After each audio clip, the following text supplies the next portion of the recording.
Hello, advice advocates. It's Dear Tori. Today's letter is from Going Crazy, and if I were in her situation, probably I would also be going crazy.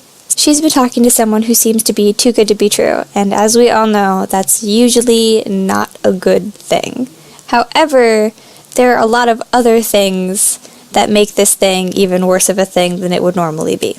As we all know, that is a dangerous rope to be walking on without good support. Most of their relationship has been through text. Now that's kind of a red flag, but we'll get into more about that in a little bit. Their texts are fun and flirty, but they've also gotten into some pretty deep stuff.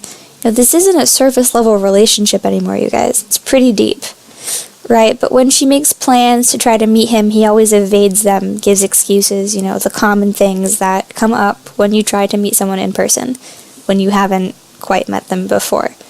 She really wants to meet him, but there's a catch. They're from the same company. She met him through work. Now, he does outrank her, but he's not her supervisor, and he doesn't have any direct control over her.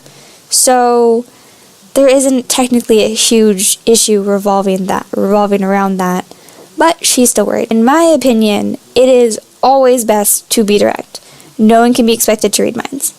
And perceptions vary from person to person, so just letting it go and not asking why he doesn't want to meet only hurts you in the long run. Do a perception check and just ask. He might not even think what he's doing is even being evasive, but when your perception of it is made clear to him, his communication methods might change.